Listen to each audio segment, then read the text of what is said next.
창세기 32장 24절 한 절의 말씀입니다. 여러분들에게 나눠드린 주보, 모바일 주보를 활용해 주시고요. 아니면 가지고 오신 성경책으로 찾아주시면 감사하겠습니다. 창세기 32장 24절입니다. 네, 다 찾으신 줄 알고 제가 봉독하도록 하겠습니다. 야곱은 홀로 남았더니 어떤 사람이 날이 새도록 야곱과 씨름하다가. 아멘. 한 번 더 볼게요. 세번역 성경으로 한 번 더 말씀 보도록 하겠습니다. 세번역 성경입니다. 뒤에 홀로 남았는데 어떤 이가 나타나 야곱을 붙잡고 동이 틀 때까지 씨름을 하였다. 아멘. 네, 그쪽에서 아마 안 나올 거예요. 네, 지금 제가 다이렉트로 TV에서 연결한 거라 여러분들 이 TV를 봐주셔야 보이니? 보여요? 아, 다행이다. 네, TV를 봐주셔야 아마 여러분들 설교 들으실 수 있을 겁니다. 네, 오늘 여러분들과 함께 나누고 싶은 말씀은 나 혼자 할 수 있는 일이에요. 나 혼자 할 수 있는 일. 여러분들에게 영화 이야기를 좀 시작하고 싶어요. 혹시 여러분 그 그래비티라는 영화 보셨어요? 그래비티? 흔히 우주 3대장이라고 하거든요. 그래비티, 마션, 인터스텔라.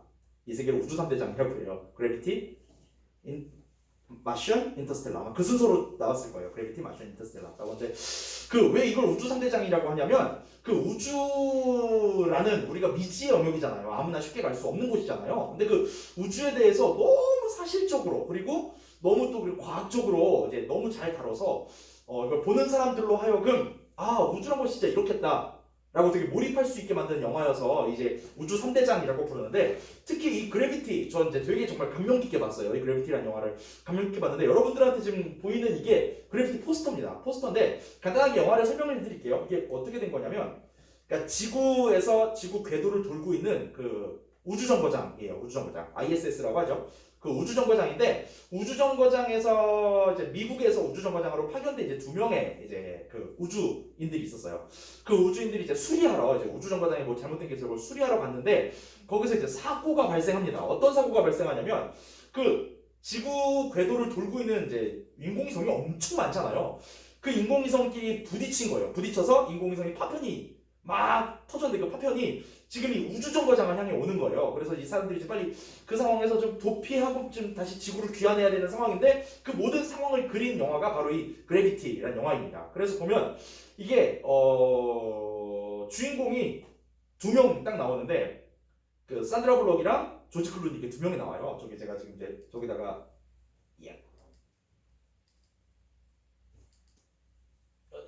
어디 갔지? 내 마우스 안 나오네? 네, 산드라 블록이랑 조지 클루니 2명이 나오는데, 거의 산드라 블록이 메인 주인공이에요. 이게, 왜 이게 우주 3대장이라고 불리냐면, 이 그래비티 영화 내내 되게 심장이 쫄리거든요? 절대 공포 영화 아닙니다. 스릴러 아니에요? 여러분들 보실 수 있으면 보세요. 보시는데, 이게 영화 상황을 너무 잘 그려놨어요. 우주 상황을. 그리고 혼자, 넓은 우주의 긴박한 상황 가운데에서 어려운 상황 가서 혼자 이걸 다 일을 겪어요. 그래서 약간 폐쇄공포증이 있는 사람들은 이거 보면 약간 좀 숨 막힙니다.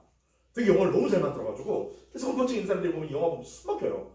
그래서 좁은 우주선 안에서 되게 넓지만 또 역설적으로 엄청 좁은 우주선 안에서, 그리고 생명을 여기 액션 영화 아니거든요. 그냥 SF 영화인데 생명의 위협을 느껴가면서 우주에서의 혼자서 상황을 이겨내는 걸 보면 되게 좀 숨막혀요. 그리고 왜 이 영화가 그래비티냐면, 마지막 장면에서 여기 지금 보면 이제 우주인 한 명이죠. 그리고 밑에 Don't let go라고 써 있어요. 이게 홀로 남아요. 어쩌다가 혼자 홀로 남아요. 심지어 여러분 보실 거면 스포 안 할게요. 어떻게든 홀로 남아요. 홀로 남게 되는데 상황에서 혼자 지구를 귀환해야 되니까 모든 역경을 헤쳐가면서 엄청 이제 외로움, 그리고 바로 눈앞에 지구가 보이는데 갈 수 없는 답답함, 그리고 자기를 지금 위협하고 있는 모든 위험한 상황들, 상황 그게 다 관객들한테 전달이 돼서 보고 있으면 되게 좀 서스펜스합니다. 여러분들에게 강력하게 추천해야 되는데, 왜 이 영화 제목이 그래비티냐면요, 마지막 장면이 이래요. 마지막 장면이 이렇게 딱 다시 결국은 주인공이 지구로 와요. 지구로 다시 돌아오는데, 지구로 돌아와서 땅을 밟으면서 끝나요. 땅을 밟으면서. 그래서 그래비티, 중력. 중력을 다시 느낄 수 있게 된 거예요. 집으로 돌아왔다. 그러니까 이 영화 감독이 중력이라는 것을 곧 집과 똑같은 의미로 해석을 한 거예요. 이 중력을 곧 집과 똑같은 의미로 해석을 해서 이 중력을 느낄 수 있는 것, 무중력의 우주에 있다가 중력을 느낄 수 있는 집으로 돌아오는 것, 내가 집으로 다시 지구로 홈으로 집으로 돌아온 것, 그것을 이제 보여주면서 이 맨 마지막에 땅을 밟으면서 딱 영화가 끝이 납니다. 중력을 느끼면서.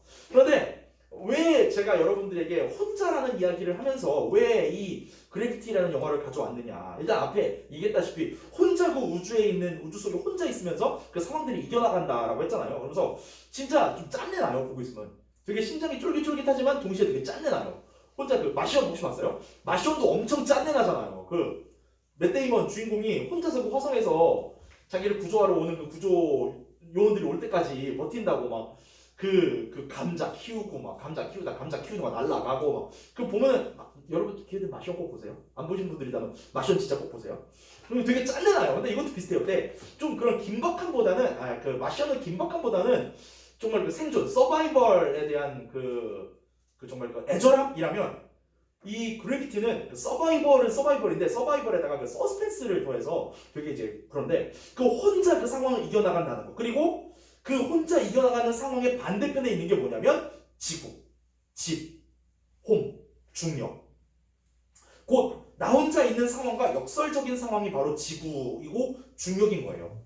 그러니까 집으로 돌아온 것, 내가 다시 중력을 느낄 수 있는 집으로 돌아온 것, 그리고 그 집으로 돌아오기까지 그 모든 과정, 내가 왜 집으로 돌아가야만 하는지, 이 주인공이 집으로 돌아가야만 하는 이유가 자기 가족 때문이거든요. 자기 딸 때문에 집으로 돌아가서 딸을 다시 만나고 싶어서, 어떻게 내 가족으로 다시 돌아가고 싶어서. 결국에 제가 하고 싶은 이야기가 뭐냐면 결론적으로 말씀드리면 그러니까 언론과 투게더는 정말 엄청 밀접한 관계를 가지고 있다라는 이야기를 제가 하고 싶은 겁니다. 자, 제가 그 찬양인도 하기 전에 이야기했다시피 나 혼자가 되게 익숙한 시대에 우리 살고 있어요. 나 혼자가 되게 익숙한 시대에. 여러분 혼자 놀기 여러분들은 어디까지 해보셨습니까? 혼자 놀기? 여러분들의 혼자 놀기 레벨은 어느 정도예요? 혼밥 안 되시는 분 있습니까? 혼밥 안 되시는 분 있어요? 난 죽어도 혼밥은 안 된다. 있어요? 혼영 되십니까? 혼영. 저는 혼영 되게 좋아해요. 혼영. 혼자 제 옆에서 막 신경 쓸 사람 없이 저 혼자 진짜 영화에 몰입하면서 볼 수 있어서 혼영 되게 좋아해요. 혼영 되게 좋아하고 혼밥 뭐 충분히 가능하고요. 그런데 여러분 전 그건 안 돼요. 제가 혼자 하기에서 혼자 고깃집 가서 고기 구워 먹는 거 못하겠더라고요. 혼자 뷔페 가는 거 못하겠더라고요. 혼자 뷔페 가는 거. 제가 혼자 마라탕까지 먹습니다. 그런데 혼자 뷔페 가는 건 진짜 못하겠더라고요. 근데 종종 보면 혼자 뷔페 오시는 분들이 있어요. 혼자 애슐리 와가지고 막 혼자 드시는 분들이 있어요. 진짜 대단해요. 여러분들의 혼자 놀기 레벨은 어느 정도이십니까? 이렇게 혼자 하는 거, 나 혼자라는 게 그 홀로, 나 혼자, 나만, 개인주의가 되게 이제 빈배해지면서 혼자라는 그 개념이 되게 강해졌는데 그러면서 TV에서도 여러분 그거 아세요? 이 개인주의가 되게 강해지면서 여러분 요즘 TV에 나오는 예능 중에 상당히 인기몰이를 하는 예능이 대부분 관찰형 예능입니다. 관찰형 예능. 예를 들어 여러분들이 좋아하는 슈돌도 관찰형 예능이에요. 뭔가 시나리오나 뭐 있지만 다 그렇게 각본이 다 있지만 그래도 그 모든 상황을 대놓고 각 잡고 찍는 게 아니라 관찰하는 듯하게 하잖아요. TV에 카메라 숨겨놓고 막 VJ들 숨어있고 그런 식으로 정말 관찰.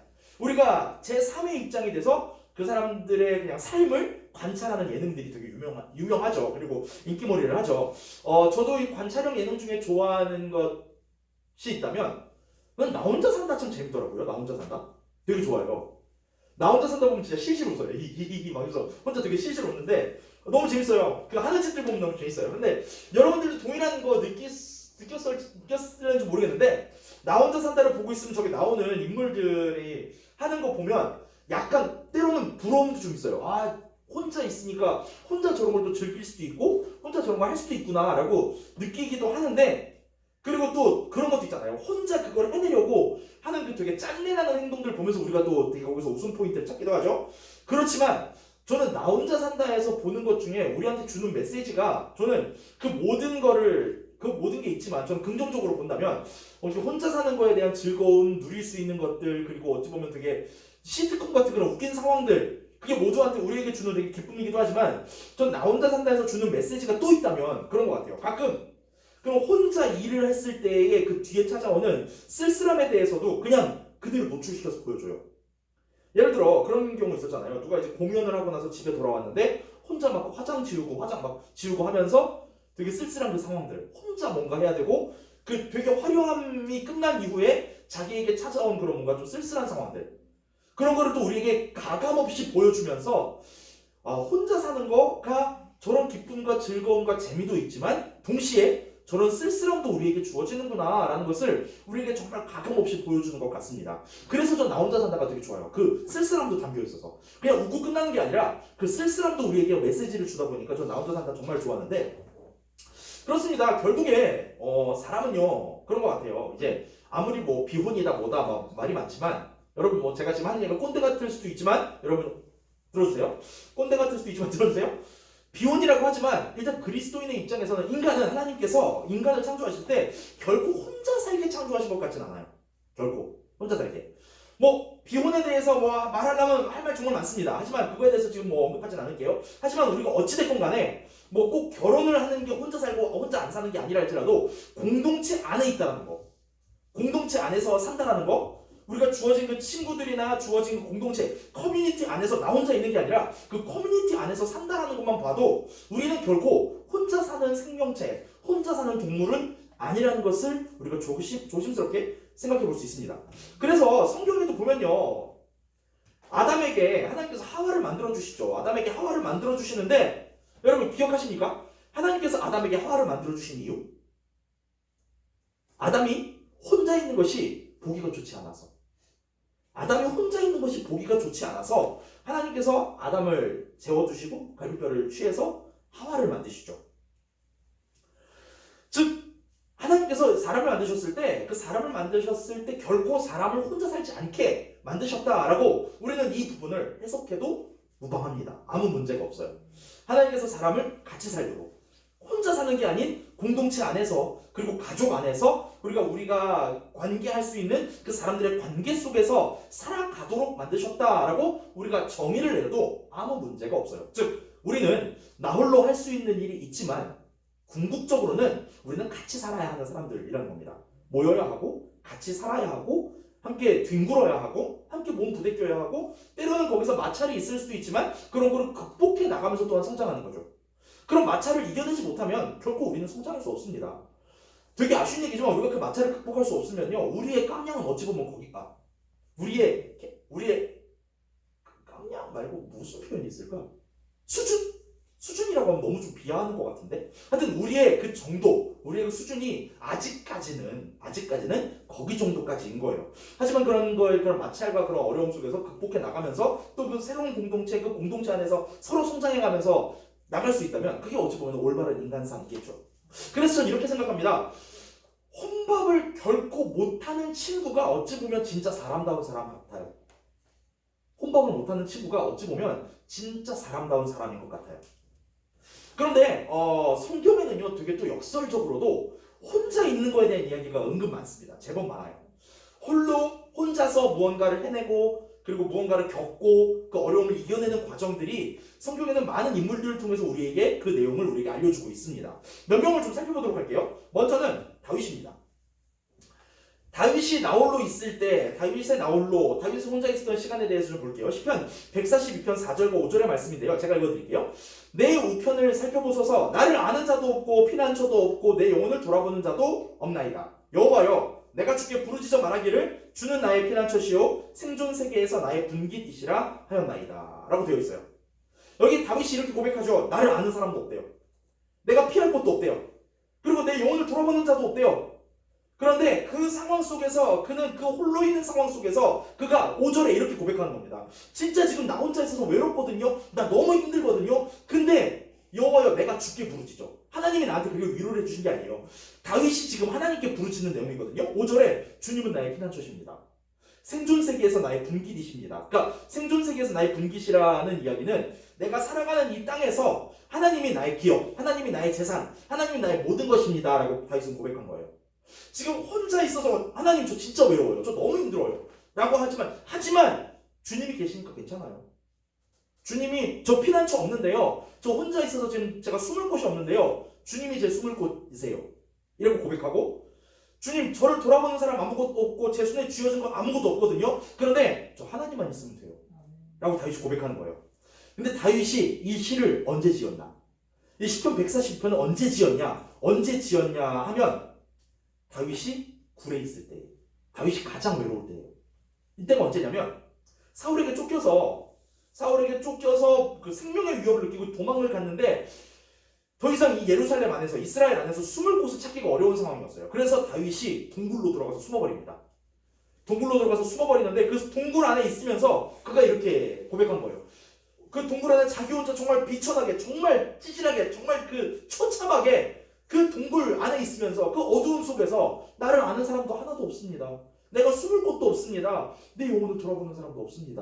라고 다윗은 지금 자기의 외로움을 고백하는 겁니다.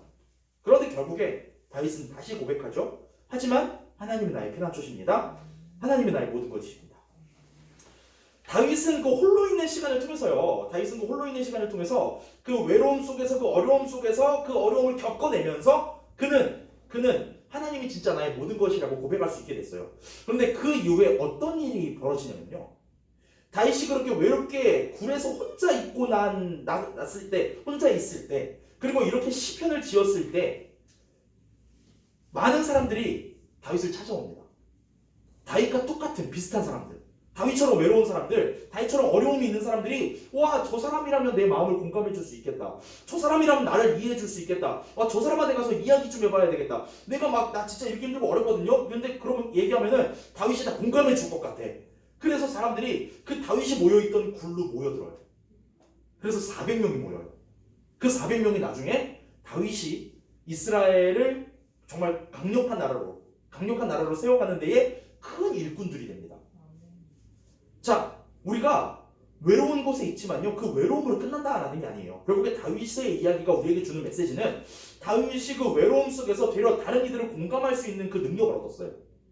그 외로움을 직접 겪고 그 어려움을 직접 겪으면서 그 상황에서 어떻게 내가 하나님만을 바라봐야 하는지, 어떻게 하나님이 내 전부입니다라고 고백해야 되는지, 그런 하나님과의 더욱더 친밀해지는 관계를 얻게 됐어요. 그렇게 관계를 얻게 되니까 그 이후에 어떻게 됐다? 다윗에게 사람들이 모여들기 시작했다.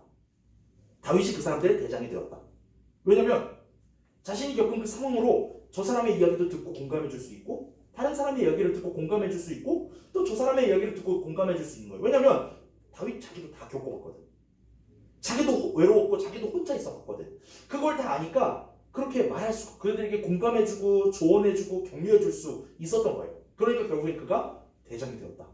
그리고 원통한 자들, 애통한 자들, 빚이 있는 자들, 뭔가 원수가 있는 자들, 그 사람들의 대장이 되었다. 여러분들도 지금이 어찌 보면 그 홀로 있는 시간일지도 모르겠습니다. 하지만 그 홀로 있는 시간, 여러분 결코 진짜 허송세월, 버리는 시간, 이생망 이런 얘기 하지 마시고요. 뚫고 지나가세요. 뚫고 지나갔을 때 여러분들이, 그리고 또한 그 뚫고 지나갔을 때 단순하게 그냥 간신히 버티고 지나가는 게 아니라 여러분들이 그 하나하나 그 외로움 가운데에 헤쳐나가면서 다윗처럼 여러분들이 기도하시는 거예요. 하나님, 저 진짜 지금 외로워요. 저 진짜 힘들어요.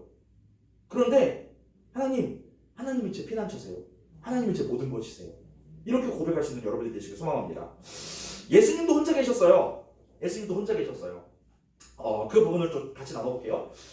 마태복음 14장 23절입니다. 세번역 성경으로 제가 읽어드릴게요. 무리를 헤쳐 보내신 뒤에 예수께서는 따로 기도하시려고 산에 올라가셨다. 날이 이미 저물었을 때에 예수께서는 홀로 거기에 계셨다.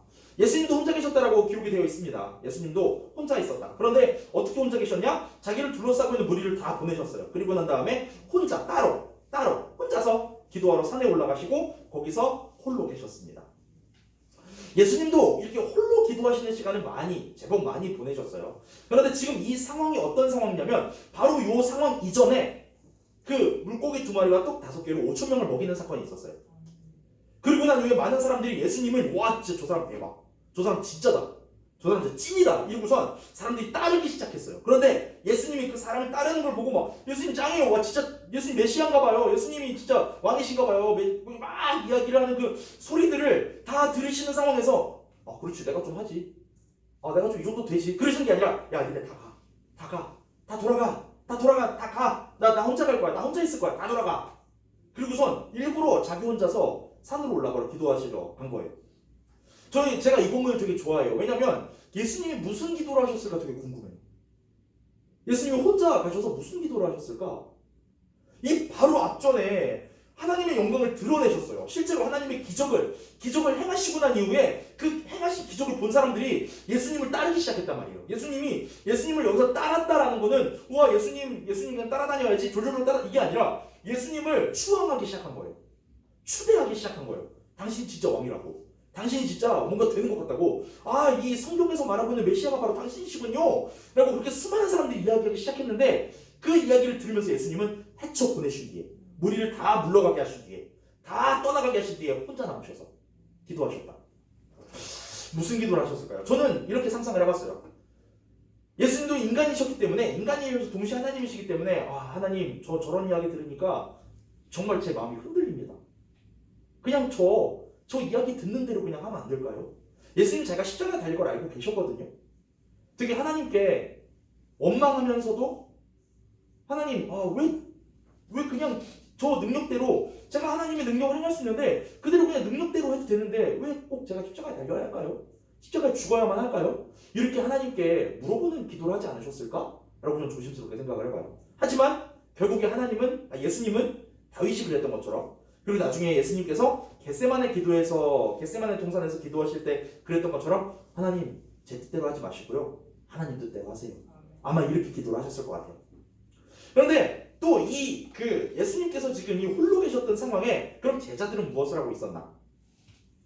예수님께서는 그 자신을 둘러싸고 있는 무리들만 보내신 게 아니라 제자들도 먼저 보내세요. 제자들도 막 재촉하셔서 지금 말씀에 나와 있죠? 제자들을 재촉해서 자기보다 먼저 건너편으로 배를 타고 건너가게 하세요. 저녁에 배를 타고 건너가게 하시고 자기는 혼자 산에 올라가서 기도를 하고 계신 거예요.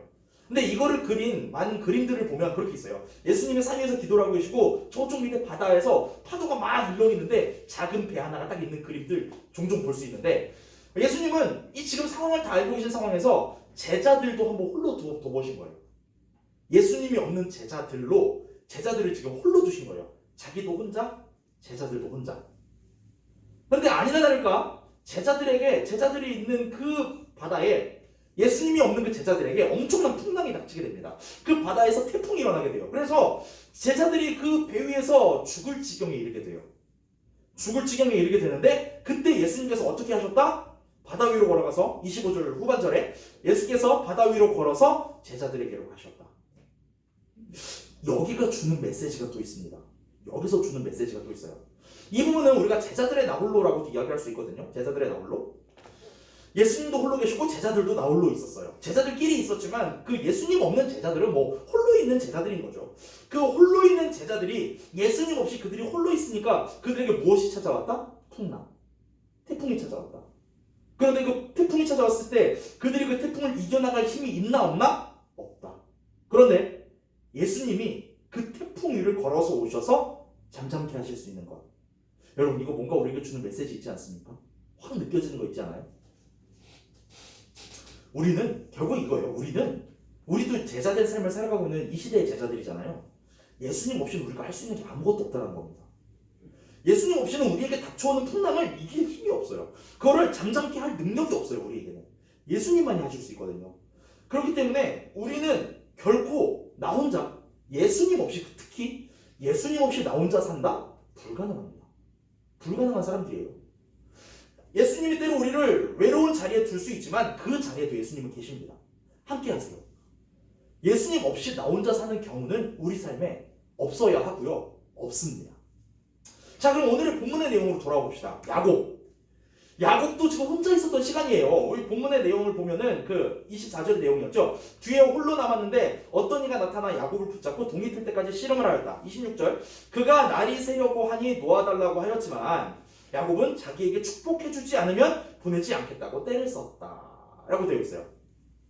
야곱의 상황을 간단하게 설명을 해드릴게요. 이게 무슨 상황이냐면 야곱이 이제 그 형을 속이고 떠나와서 그 삼촌 라반 집에서 살았죠. 근데 라반의 재산을 얻어서 이제 나왔습니다. 다시 나와서 형에게로 아버지가 계셨던 그 땅으로 고향으로 돌아가는 과정인데 이 야곱이 제가 지난번에 그 여름성을 수련할 때 제가 했던 설교의 내용이랑 좀 연결이 되는데 야곱이 되게 얍삽한 짓을 해요. 형 에서가 자기를 죽일 것 같은 거예요.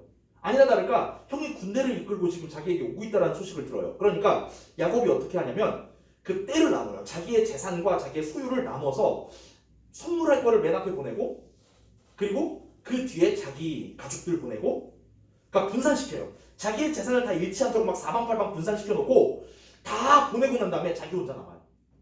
이게 무슨 얍삽한 사람입니까? 차라리 지가 맨 앞에 가야지.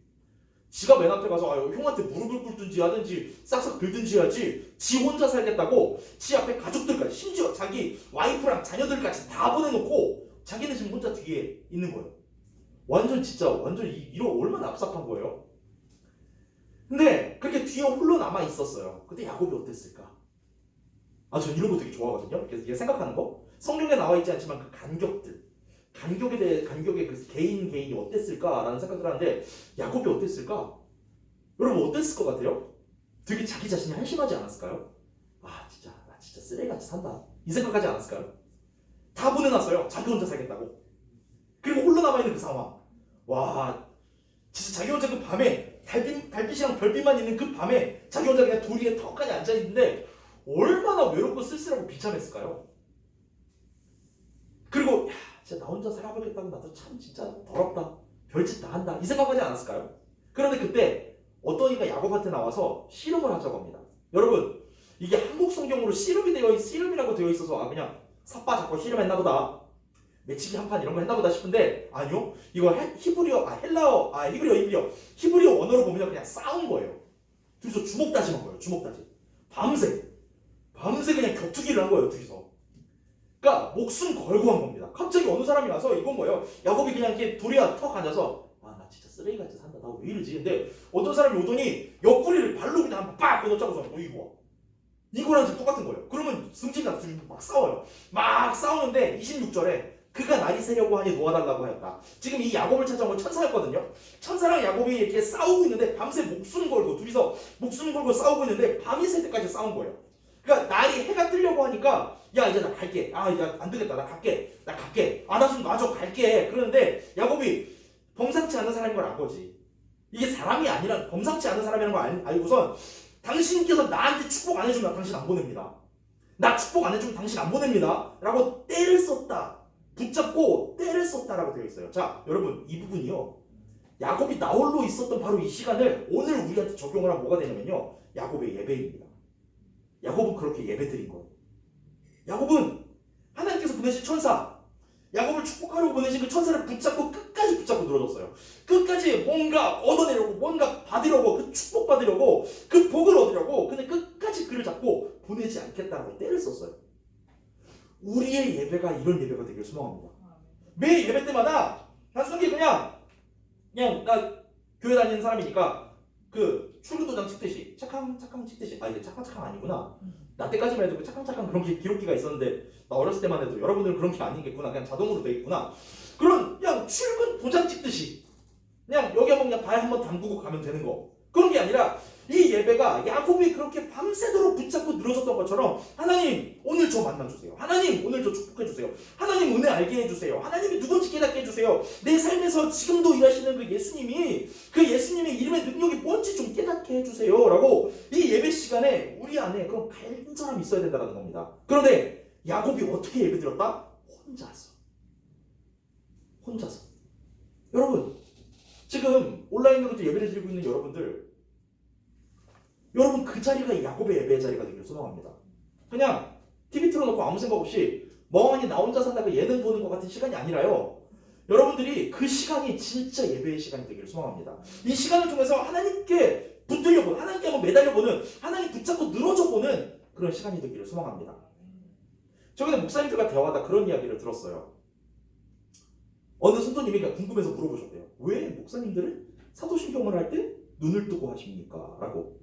주일 1부부터 4부 예배 때는 사도신경을 할 때 눈을 뜨고 해요. 여러분 궁금하신 사람들 있을 거예요. 그러면 또 그런 생각, 왜 눈 뜨고 해요? 그것도 못 외워? 라고 생각하실 텐데 외워요. 외우는데 예배 때 사회라는 그 맡은 자리에서 실수하지 않기 위해서, 최선을 다하기 위해서 보고하는 거예요.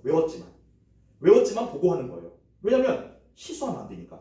제가 처음으로 사회, 일부 예배 사회 올라갔을 때 사도신경 한 줄을 빼먹었어요. 성도님들이랑 저랑 한 10초가 넘게 차이가 나는 거예요. 저는 그런데 빼먹은 줄도 모르고 끝냈는데 성도님들이 남아서 하시는 거예요. 그 뒷문장을. 그래서 그때 생각했죠. 아, 틀렸구나.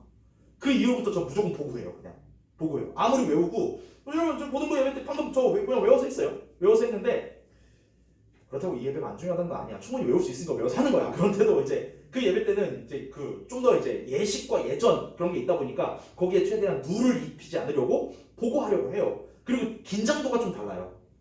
여기는 내가 홈그라운드면은 거기는 어웨이야. 여기는 홈이고 거기는 어웨이야.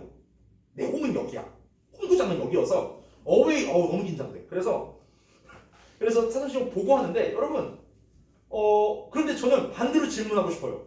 그러면 성도님들께서는 온라인으로 예배드리는 성도님도 눈 뜨고 화면을 보고 계셨다는 거네요? 라고요. 내가 눈 뜬 줄 어떻게 알아? 안 보면. 그 영상 이렇게 보고 있지 않으면 내가 눈 뜬 줄 어떻게 알아? 그렇잖아요. 반문하고 싶습니다. 눈 뜨고 계셨네요? 저한테 왜 눈 안 감으세요라고 이야기하실 게 아니에요. 눈 뜨고 계신 거잖아요. 그래, 제가 이 얘기를 하는 게 왜냐면 우리가 온라인 예배가 이렇게 계속되다 보니까요. 약간 진짜 유튜브 보듯이 봐요. 내가 좋아하는 유튜버 새 영상 올라와서 구독한 내가 좋아하는 유튜버 영상 새 영상 올라와서 보는 것처럼 그렇게 본다는 거예요. 그런데 아닙니다. 우리 예배 드리는 거예요. 야곱은 홀로 예배를 드림에도 그런데 그 홀로 예배를 드리는 상황이 어땠죠? 자기 자신을 엄청 한탄하고 있는 상황이었어요.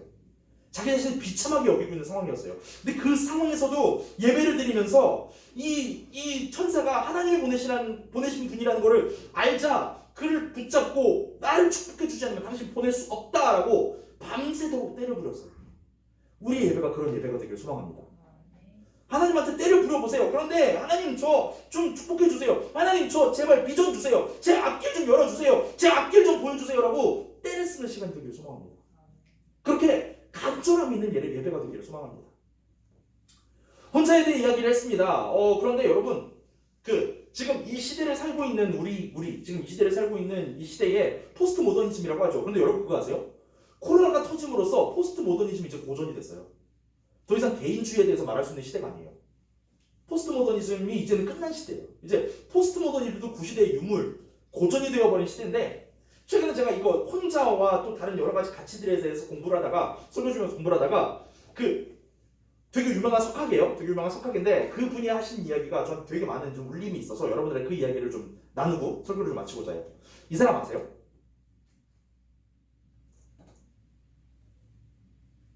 누군지 아세요? 이스라엘 사람이에요. 이름 들으면 여러분 다 할걸요? 유발 하라리. 그 사피엔스 쓴 사람이죠. 사피엔스. 그 인간 3부작. 그 저자죠. 유발 하라리. 코로나 시대에 워싱턴 타임즈인가에서 유발 하라리에게 이 코로나 이후의 시대는 어떻겠습니까? 우리가 코로나 이기려면 어떻게 해야 되겠습니까? 라고 한번 질문을 했대요. 그런데 되게 내용이 많은데 그거 다 요약해서 이야기하자면 너무 긴데 전 이 말이 유발 하라리가 썼던 그 글 맨 마지막 문장이거든요. 맨 마지막 문장인데 전 이게 제 마음을 되게 두드리더라고요. 이제 인류는 선택해야 한다. 분열의 길을 갈 것인가? 아니면 국제적 연대의 길을 갈 것인가? 그러니까 유발 하라리가 이 자기가 쓴 글에서 이야기하는 것이 전반적으로 뭐냐면 혼자냐 아니면 연대냐예요. 개인주의냐 아니면 연대냐예요. 계속 그 이야기를 해요. 더 이상 이제 이 시대는 개인주의의 시대가 끝났다. 개인주의로 살아가다 보니까 코로나가 이렇게 돼버리고 만 것이다. 개인 이기주의, 그리고 개인의 개인만, 자기만을 생각하는, 그리고 자국민만 생각하고 자기 민족만 생각하는 그 상황과 그 시대 속에서 결국은 이런 코로나가 생기고 말았다. 그렇다면 우리가 이 상황을 이겨낼 수 있는 방법은 연대다. 연합이다. 함께하는 거다. 공동체다. 라는 거예요. 여러분, 이미 여러분들이 사회에 되게 관심이 많다면 지금 이 시대가 초점을 맞추고 있는 건 바로 공동체입니다. 그러니까 거리는 두라고 하지만 그 거리 두기에 항상 써 있는 거 있어요. 마음은 가까이. 거리는 두지만 물리적 거리는 두지만 마음은 가까이. 우리가 물리적으로는 정말 그 방역을 위해서 조심해야 되고 개개인이 위생생활을 철저히 해야 되지만 이 모든 게 나 혼자서 될 게 아니에요. 우리 모두가 다 같이 해야 돼요. 여러분, 우리가 지금 들어오면서 이름을 적었습니다. 이름 적고 뭐 들어온 시간 적고 동의했어요. 여러분 그 동의를 한 것만으로 여러분들은 이 공동체인 거예요. 난 이거 내 개인정보 제공하고 싶지 않은데 싫어 라고 하는 건 죄송한 이야기지만 이 시대에서 방역에 대해서 어찌 보면 위험이 될 수 있는 개인주의인 거죠. 그런데 우리가 보기에 뭐 그냥 여러분 아무 생각 없이 그냥 도입을 뜩뜩 했겠지만 그게 뭐 정보 제공 동의 그거거든요. 제3자에게 정보 제공 동의. 만약 우리 교회에서 만약 아무래도 그럴 일 없겠지만 만약 무슨 일이 생기면 그 정보를 그들 국가에 우리는 제공을 해야 되기 때문에 그 제공 동의를 한 건데 여러분들이 거기에 제공 동의를 했다라는 것만으로도 여러분들은 공동체 의식이 있는 겁니다. 왜 세계에서 그 한국의 방역 체계에 대해서 이목을 집중하고 있냐라는 것은 한국의 방역 체계가 개인주의가 아니어서예요. 시민 역량이 공동체로서의 시민 역량이 상당히 강하기 때문이래요. 위기가 닥치니까 또 우리는 하나가 되는 거예요. 따로따로 살다가 위기가 닥치니까 하나가 돼서 다 같이 안 나가고 다 같이 참고 다 같이 여러분 그거 아세요? 제가 이제 주변에 이제 가족들 중에 아니면 제가 주위에 잘 아는 지인들 중에 미국에 계신 분들 있거든요. 마스크 쓰고 밖에 나오면 삿대질 한대요. 마스크 쓸 거면 왜 나왔냐고. 그렇게 몸이 안 좋으면 집에나 있을 것이지 마스크 쓸 거면 왜 나왔냐고. 그러니까 마스크를 쓰고 안 쓰고도 개인의 선택인 거고 그리고 심지어 미국은요 이게 그 치료비가 너무 많이 드니까 코로나 걸린 치료가 너무 많이 드니까 그것도 자기가 그냥 선택한대요. 치료 안 받고 죽어도 그만이지 뭐 내가 선택이니까. 근데 우리나라는 뭐 그렇다고 제가 지금 현 정부를 제가 지지하는 발언을 하는 게 아닙니다. 개인주의와 그리고 그 공동체주의에 대해서 이야기를 하는 거예요. 국가에서 어느 정도 책임져 주잖아요.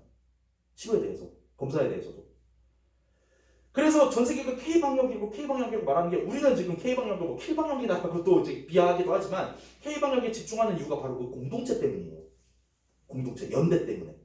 결국에 우리가 여러분들이 다시 살아가야 할 뭔가 회복이 되고 정상이 되고 여러분들이 아니면 그냥 위드 코로나로 살아가야 되는 시대는요. 연대의 시대입니다. 공동체의 시대예요. 나 혼자의 시대가 결코 아니에요. 공동체의 시대예요. 자, 야곱이 예배를 혼자 드렸어요. 그런데 혼자 드리는 그 상황 가운데에서 누가 찾아왔죠? 주님의 천사가. 엄밀히 따지면 야곱은 혼자 예배 드리지 않았습니다. 예수님이 혼자 계셨어요. 혼자 산에 올라가서 기도하셨어요. 예수님이 정말 혼자 계셨을까요? 아니요. 그때 하나님이 함께 하셨어요. 다윗이 혼자 있었습니다. 다윗이 혼자 있으면서 시편에 나 외로워요. 나 힘들어요. 나 죽을 것 같아요. 라고 고백했어요. 그런데 그가 결국엔 다시 어떻게 고백하죠? 주님이 내 모든 것입니다. 혼자 있었지만요. 그들은 혼자 있는 게 아니었어요. 그들은 항상 주님이 그들과 함께 계셨습니다. 그러면서 그들은 결코 그 혼자 있는 외로움, 내 삶으로 혼자 있는 외로움을 느끼지만 그걸 넘어설 수 있는 주님의 능력, 그걸 넘어설 수 있는 주님의 그 도우심, 그걸 넘어설 수 있는 주님의 동행하심을 그들은 느끼고 그 느끼는 걸 가지고 다시 그들은 공동체로 돌아옵니다. 다윗, 그 굴에 있을 때에 원통한 사람들이 다윗에게 모여들었다 했죠. 공동체가 만들어졌죠. 예수님 혼자 계시다가 혼자 있는 제자들에게 찾아가세요. 공동체죠. 다 마찬가지입니다. 야곱도 결국에는 이 이스라엘이라고 축복을 받은 이후에 그 아브라함 자신의 할아버지였던 아브라함 때부터 이어졌던 그 축복, 너희들을 통해서 엄청난 민족을 이루겠다. 엄청난 민족을 이루겠다라는 그 축복, 공동체가 이루어지고 나라가 이루어지는 그 축복 이어진다는 거예요. 결국에 하나님은요 우리를 결코 혼자 사게 만들지 않으셨습니다. 홀로 두지 않으세요. 결코 홀로 두지 않으세요. 여러분들이 있는 곳이 어디든지 간에 그곳에 하나님이 함께 하십니다. 여러분들이 혼자 예배드리고 있는 것 같지만 그 자리가 하나님이 함께 하시는 자리예요. 그렇게 우리가 이 시대에 나 혼자 할 수 있는 일이 정말 많습니다. 그런데 반대로 우리는 나 혼자 할 수 있는 일이 없어요. 그리스도인들. 나 혼자 있는 것 같지만 내 안에 성령님이 계시고요. 나와 하나님이, 예수님이 나와 동행해 주고 계십니다. 우리는 결코 혼자 있는 게 아니에요. 우리는 결코 정말 그 삶으로 느끼는, 피부로 느끼는 그 외로움들을 느낄 수 있지만 그 깊은 기저로 내려갔을 때에는 주님이 나와 함께 하셔. 정말 내 주변에 사람이 없어서 외롭지만 그래도 주님이 나와 함께 하시니까 이겨나갈 수 있어. 이겨낼 수 있어. 라고 그렇게 고백할 수 있는 여러분들이 되시길 소망합니다. 그렇게 하나님과 동행하시는, 그리고 지금 혼자 있는 그 자리를 할지라도 그 자리에 하나님이 계시다는 것을 잊지 않으시는 여러분들이 되시기를, 그렇게 예배하는 예배자가 다 되시기를 간절히 소망하고 축복합니다.